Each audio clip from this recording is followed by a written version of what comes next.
Panorama group, जो सोचता है वो करता है। आपके अपने सपनों का आशियाना की ओर से आप सभी लोगों का स्वागत करता हूं। 2024 लोकसभा निर्वाचन, पटना साहिब और पाटलिपुत्रा का जो चुनाव होने जा रहा है, उसके डिस्पैच की कार्रवाई आज से शुरू हो गई है। 1 जून को 7 बजे से 6 बजे तक, मतलब सुबह 7 बजे से शाम के 6 बजे तक जो है, ये मतदान की प्रक्रिया जो है संबंधित बूथों पे होने जा रही है। आप सभी को पता है कि इस जो लोकसभा है, दोनों लोकसभाओं में पटना साहिब और पाटलिपुत्र मिला के जो है 43,76,000 इलेक्टर्स भाग लेंगे। उसमें सर्विस वोटर्स भी है 10,410, वो ATPBS से जो है अपना मतदान का प्रयोग करते हैं। कुछ सीनियर सिटीजन्स है 85+ PWDs, वो लोग भी पोस्टल बैलेट के माध्यम से करते हैं। जो पर्सन्स ऑन इलेक्शन ड्यूटी है, वो लोग भी पोस्टल बैलेट्स के माध्यम से फैसिलिटेशन सेंटर यानी ट्रेनिंग सेंटर्स पे हमारा मतदान करते हैं। अब तक जो होम वोटिंग हुई है वो 463 लोगों के द्वारा होम वोटिंग किया गया है, जिसमें जो जैसे मैंने कहा कि वेरी सीनियर 85+ जिनका एज है, उन लोगों के द्वारा किया गया है। और जो लोग जो है हमारे PWDs है, 40% से ज़्यादा जिनका PWD है, वो लोगों के द्वारा टोटल 1377 लोगों ने पर्सन्स ऑन इलेक्शन ड्यूटी जो है हम लोगों के फैसिलिटेशन सेंटर पे जो है मतदान किया है। कैंडिडेट्स की अगर बात करें तो पटना साहिब में 17 और पाटलिपुत्रा में 22 कैंडिडेट्स जो है यहाँ पे चुनाव के मैदान में है। टोटल नंबर ऑफ़ जो हमारे बूथ्स है वो है 4290 और लोकेशंस है 2569। मतलब 4290 जो हमारे बूथ्स है, कुछ लोकेशंस पे जो है वो डबल बूथ है बिल्डिंग में, जैसे AN कॉलेज में हमारे 10 से ज़्यादा बूथ है। तो इस तरीके से ये है। और जो फोर्स का डिप्लॉयमेंट होता है वो पोलिंग स्टेशन लोकेशन के हिसाब से होता है, ना कि बूथ के हिसाब से होता है, जिसको जो है SSP साहब के माध्यम से जो जनरल ऑब्जर्वर्स की अनुमति लेके जो है हम फिर फोर्स का डिप्लॉयमेंट करते हैं। जो total number of critical booths है 971 है, जिसमें वल्नरेबल पॉकेट्स भी जो है हमारे 381 है। माइक्रो ऑब्जर्वर्स जो eyes and years of observers होते हैं, वो लोगों का भी यहाँ पे डिपुटेशन किया गया है। वो जो है हमारे 647 माइक्रो ऑब्जर्वर्स भी है। क्योंकि इलेक्शन एक ऐसा पर्व होता है कि जिस पर्व में युवा, महिलाएं, PWDs सभी लोग भाग लेते हैं, तो कुछ हम थीम बेस्ड या मॉडल बूथ्स या ऑल वीमेन बूथ्स बनाते हैं। तो जो सिर्फ महिलाओं के बूथ, जिसमें महिला कर्मचारी जो है प्रिसाइडिंग ऑफिसर्स रहेंगी, पुलिस पदाधिकारी रहेंगी और P1 P2 रहेंगी, ऐसे 103 बूथ है। हमारे PWD 11 बूथ है और जो यूथ बूथ है जिसमें युवा लोग रहेंगे कर्मी, और मॉडल बूथ्स जिसमें थीम बेस्ड बूथ्स भी है। जो थीम्स अलग अलग तरीके की थीम है, एनवायरनमेंट के ऊपर थीम हो सकती है, स्पेस एक्टिविटीज़ के ऊपर थीम हो सकती है, जो fruits and heritage of Bihar, इस तरीके के। ये जो शेड के बारे में जो है हमने कहा है कि जहाँ पे रूम्स है, तो पहले सबसे पहले रूम्स को ओपन करना है, वहाँ पे बैठेंगे, वेटिंग रूम जो है, देन कॉरिडोर में वो रहेंगे। और इसके उपरांत जो है आवश्यकता अनुसार जो है संबंधित AROs, जो असिस्टेंट रिटर्निंग ऑफिसर है, सहायक निर्वाची पदाधिकारी होते हैं, SDO रैंक के, DCLR रैंक के या ADM रैंक के कुछ जगह पे है, तो वो लोग जो है इसमें निर्णय लेंगे कि कहाँ पे जो है ये शेड लगाने हैं। तो उनको ये हमने प्राधिकृत किया है। हाँ, मॉडल मतदान केंद्र मैंने बता दिया है, 69 मॉडल मतदान केंद्र है और कुछ थीम बेस्ड है, ऑल वीमेन है 103 वगैरह, इस तरीके से भी है। और पाटलिपुत्रा में वोटिंग टर्नआउट रेशो हमको ध्यान में रखते हुए स्वीप की गतिविधियां हम लोगों ने की थी और इसको हमने एक चैलेंज के तौर पे भी लिया था। नॉक द डोर कैंपेन किया था, बीट द हीट। इसके अलावा निजी संस्थानों के द्वारा भी विभिन्न कंसेशंस दिए गए थे। ट्रांसपोर्ट की भी व्यवस्था जो है अशक्त लोगों को जो है, सीनियर सिटीजन्स के लिए या प्रेग्नेंट महिलाओं के लिए भी अलग से जो है यहाँ पे की गई है। मेरा अनुरोध यही रहेगा कि जो हम सभी लोग जो है ये 5 साल में ये मौका आया, मैं समझता हूँ कि हीट वेव यहाँ पे है, दिक्कतें हैं, लेकिन हम लोगों को उसमें भी जो है मार्ग निकालना है, क्योंकि पूर्व में भी बाढ़ आई थी, पूर्व में भी कोविड आया था, लेकिन फिर भी जो है हम लोगों ने बेहतर प्रबंधन किया था। बिहार ने एक एग्जाम्पल सेट किया था, आप सभी लोग जानते हैं, वो कोविड टीकाकरण का अभियान हो या अन्य बाढ़ में भी जो रिस्पांस हो। तो इसी तरीके से मैं समझता हूँ कि वोटर्स भी, विशेष तौर पे पटना साहिब और पाटलिपुत्रा के वोटर्स, ये टैग ज़रूर हटाएंगे कि हम लोग वोट नहीं करते हैं। इस बार पटना ज़रूर अच्छा वोट करेगा और आप सभी लोगों ने हमको साथ दिया है। अब ये लास्ट घड़ी आई है तो निश्चित हम लोग प्रयास करेंगे कि अच्छा यहाँ पे प्रबंधन रहे। मैं अनुरोध करूँगा मेरे तक वो लेके जाएंगे, हमारा जो हेल्प डेस्क रहेगा वहाँ तक जो है उनको ये अलाउ किया जाएगा। अंदर में मोबाइल ले जाने की अनुमति नहीं रहेगी। साइट पर कैसी निगाह रहेगी?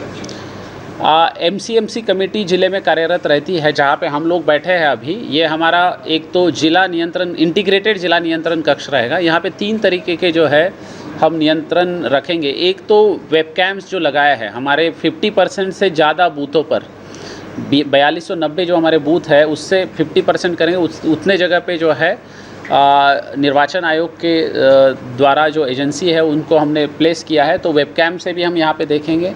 एक जो है इंटीग्रेटेड मीडिया सेंटर भी रहेगा। जो मीडिया होता है, टेलीविज़न, इलेक्ट्रॉनिक मीडिया हो, सोशल मीडिया हो, तो उसको यहाँ पे मॉनिटर किया जाएगा। और बाकी टेलीफोन के माध्यम से जो हंटिंग लाइंस है, जो कंप्लेंट्स हमको मिलते हैं, जैसे EVM ख़राब हो गया सुबह के दिया तो उसको रिप्लेस करना है, या पोल वायलेंस हो रहा है, तो वो सारे कंट्रोल्स करने के लिए यहाँ से फ़ोन जाएगा। क्योंकि उस दिन बहुत सारे फ़ोन्स आते रहते हैं, तो ROs या AROs के फ़ोन जो है जब नहीं लगते तो कंट्रोल रूम का जो फ़ोन नंबर है उसके ऊपर कर सकते हैं। 1950 में भी जो है हमारा जो जिला नियंत्रण कक्ष है छज्जू बाग में, वहाँ पे भी आप शिकायत कर सकते हैं, तो वहाँ से भी ये होगा। और डिस्ट्रिक्ट कंट्रोल रूम DCR जो जहाँ पे हमारे ADM लॉ एंड ऑर्डर और SP लॉ एंड ऑर्डर बैठते हैं, वहाँ पे मतलब 3 जगह पे ये व्यवस्था ज़िले में रहेगी। इसके अलावा जो निर्वाचन क्षेत्र है, मतलब विधानसभा निर्वाचन क्षेत्र पार्लियामेंट्री कॉन्स्टिट्यूंसी का, वहाँ पे भी छोटे छोटे कंट्रोल रूम्स SDOs, DCLRs और ADMs लोगों ने बनाए हैं। सर, रेल माध्यम से या फिर हवाई माध्यम से लोग आते हैं बाहर से, उनको सर परेशानी नहीं हो अपने गंतव्य स्थान तक वो पहुँचे, तो इसलिए मैंने बता दिया कि ऑटोज़ पे, पब्लिक ट्रांसपोर्ट पे कोई रोक नहीं रहेगी, कोई इस तरीके की रोक नहीं है, वो फ्रीली जा सकते हैं घर पे। SSP साहब ने भी क्लियर कर दिया है कि वोटिंग राइट आपका महत्वपूर्ण है, आप जो है वोटिंग देना है आपको, तो वहाँ पे जा सकते हैं, कोई उसमें रोक नहीं है। व्यवस्था करने का शिक्षा विभाग का भी निर्देश स्कूल प्रधानाचार्यों को प्राप्त हुआ है, वो लोग भी उसकी व्यवस्था कर रहे हैं। हमारे भी जो है AROs है, BDOs है, COs है, उन लोगों को भी डायरेक्शन दिया गया है कि पानी की व्यवस्था वहाँ पे रखें।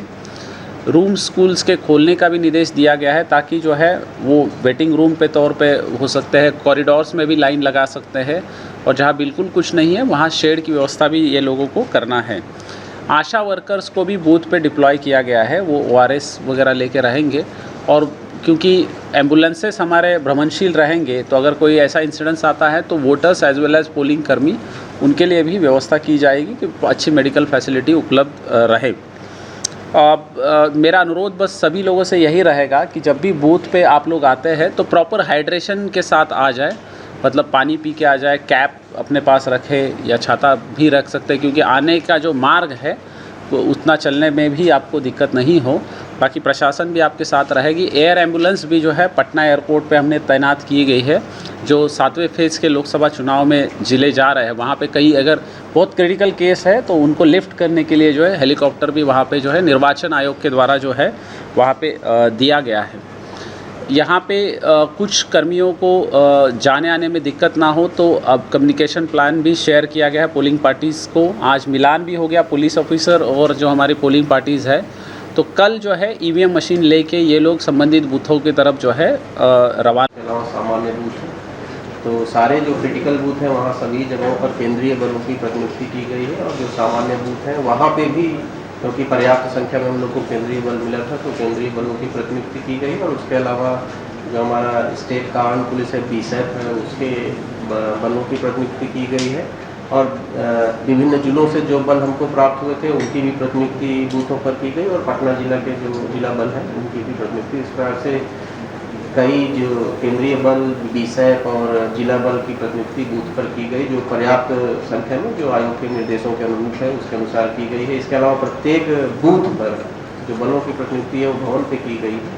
प्रत्येक बूथ पर जो पंक्ति लगानी है उस पंक्ति को लगाने के लिए होमगार्ड लगाए गए हैं। प्रत्येक बूथ पर एक होमगार्ड लगाए गए हैं जिनको ये जिम्मेदारी दी गई है कि वो पंक्तिबद्ध करेंगे लोगों को जो मतदाता आएंगे मतदान करने।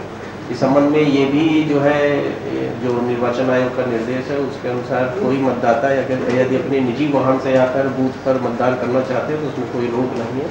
हम लोगों ने अपने अधीनस्थ जो मजिस्ट्रेट हैं और पुलिसकर्मी हैं जो पेट्रोलिंग पे रहेंगे उनको भी इस बात की ब्रीफिंग की गई है कि अगर कोई मतदाता अपने जो उनका बूथ है अपने घर से निकलकर बूथ तक जाने में अपने निजी वाहन का प्रयोग करते हैं तो इस पर कोई रोक नहीं है। तो आप लोगों के माध्यम से हम लोग ये भी कहना चाहेंगे कि अपने वाहन से जाकर उसमें शर्त यही है कि कोई भी किसी दूसरे व्यक्ति को अपने वाहन से नहीं ले जाए मतदान केंद्र तक। और दूसरा ये है कि अनावश्यक जो आपका क्षेत्र है उससे बाहर जो है यदि आप पाए जाते हैं तो उस समय में फिर आवश्यक पूछताछ की जाएगी और जो निरोधात्मक कार्रवाई है वो की जाएगी, लेकिन अपने क्षेत्र में अपने बूथ तक जाने में किसी प्रकार की कोई समस्या नहीं।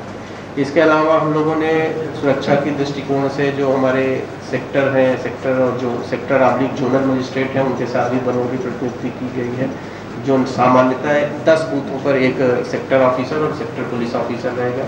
उनके ऊपर सुपर जोनल स्तर पर जो हमारे सीनियर मजिस्ट्रेट हैं उनके साथ इंस्पेक्टर रैंक ऑफिसर हैं उनकी प्रतिनियुक्ति की गई है। उसके बाद जो एसडीओ और एसडीपीओज हैं उनके साथ भी बलों की प्रतिनियुक्ति की गई और जो हमारे एसपीज हैं पटना में उपलब्ध उनको भी अलग अलग विधानसभा का सीनियर जो है प्रभारी अधिकारी बनाया गया। उनके साथ भी रिजर्व बल रहेगा और कहीं किसी प्रकार की अगर कोई शिकायत मिलती है तो रिस्पॉन्ड करेंगे। पटना में गंगा नदी में और सोन नदी में नदी गश्ती का भी व्यवस्था की गई है एसडीआरएफ के सहयोग से। तो जो हमारा नदी वाला क्षेत्र है उसमें नदी गश्ती की भी व्यवस्था की गई। इसके अलावा जो दियारा क्षेत्र है वहाँ अलग से एसटीएफ को भी पेट्रोलिंग के लिए लगाया गया। जो बख्तियारपुर विधानसभा क्षेत्र में दियारा क्षेत्र है, दानापुर में और मनेर विधानसभा में, 3 विधानसभा क्षेत्र हमारे ऐसे हैं जहाँ दियारा क्षेत्र में काफ़ी संख्या में हमारे मतदान भवन है। तो ऐसे सभी क्षेत्रों के लिए जो है अलग से एसटीएफ की टिप्पणी प्रतिनियुक्त की गई है और मसौढ़ी विधानसभा क्षेत्र में भी एक अलग से एसटीएफ की टिप्पणी प्रतिनियुक्त की गई है जो लगातार जो है चुनाव के दिन आज से ही वो लोग प्रतिनियुक्त हैं और लगातार क्षेत्र में भ्रमण करके जो कमजोर वर्ग के मतदाता हैं उनको बिना डर के बिना भय के मतदान करने के लिए उनमें जो कॉन्फिडेंस बिल्डिंग मेजर है वो सारे काम किए जा रहे हैं। इसके अलावा जो हमारा एमएमपी है जो माउंटेड पुलिस है घुड़सवार दस्ता है उसको भी दियारा क्षेत्र में लगाया गया है। वो भी जो दियारा क्षेत्र है वहाँ पेट्रोलिंग करते रहेंगे और मतदाताओं को फैसिलिटेट करते रहेंगे क्योंकि बिना किसी भय या लाभ के आके मतदान कर सकें। तो हम लोग की सारी तैयारियां हैं। पहले से जिन लोगों को हम लोगों ने चिन्हित किया था कि मतदान के दौरान वो कोई गड़बड़ी कर सकते हैं उनके विरुद्ध निरोधात्मक कार्रवाई की गई है। इसके अलावा सीसीए के अंदर अधीन भी सीसीए सेक्शन 3 के अधीन भी बहुत सारे लोगों के विरुद्ध जो है निरोधात्मक कार्रवाई की गई है। और सभी जो पुलिसकर्मी हैं जो थाना अध्यक्ष हैं एसडीपीओ हैं उनको स्पष्ट रूप से इस बात के लिए निर्देशित किया गया है कि अगर चुनाव के दिन अभी भी अगर चुनाव के दिन किसी के द्वारा गड़बड़ी करने की आशंका है तो उसके विरुद्ध निरोधात्मक कार्रवाई करेंगे। और मतदान के दिन अगर किसी के विरुद्ध ऐसी कोई शिकायत मिलती है कि उनके द्वारा मतदाताओं को प्रभावित करने का प्रयास किया जा रहा है या जो कमजोर वर्ग के मतदाता है जो वल्नरेबल टोले हैं वहाँ किसी प्रकार का भय का माहौल या लालच देने का प्रयास किया जा रहा है तो ऐसे लोगों के विरुद्ध निरोधात्मक गिरफ्तारी की कार्रवाई की जाएगी। और जो सीआरपीसी 151 के अधीन जो अधिकार मिले हुए हैं पुलिस को उसके अधीन जो है ऐसे लोगों को 24 घंटे तक थाने पर निरोधात्मक गिरफ्तारी करके रखा जाएगा जिससे कि किसी मतदाता को मतदान में किसी भय या डर या लालच के बिना मतदान करने का अवसर मिल सके। तो पटना के जो दोनों लोकसभा क्षेत्र हैं पटना साहिब और पाटलिपुत्र उनके सभी मतदाताओं से हम लोग अपील करते हैं कि बिना किसी डर के भय के बिना किसी लालच के आप आए मतदान करें और ये जो लोकतंत्र का महापर्व है इसको सफल बनाएं। धन्यवाद। सीमा सील पर भी कुछ होगा कैसे? देखिए जो निर्वाचन आयोग के निर्देश हैं उसमें ये स्पष्ट रूप से है कि जो बलों की संख्या है उसका विश्लेषण नहीं किया जाना है, उसको पब्लिक डोमेन में नहीं शेयर किया जाना है।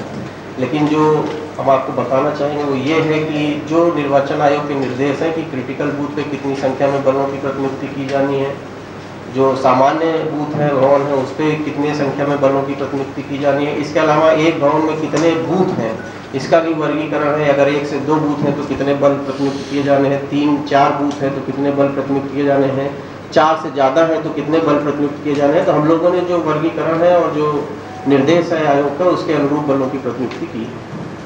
पनोरमा ग्रुप, जो सोचता है वो करता है।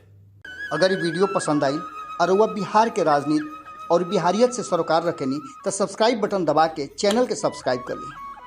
ओजे एगो घंटी बा, ओकरा बटन दबा देला से कुल सटीक और मारक खबर रुआ मुफ्त में मिल जाई।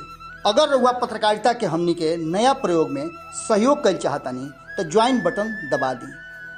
पेटीएम नंबर नोट कर ली 9386816700। धन्यवाद।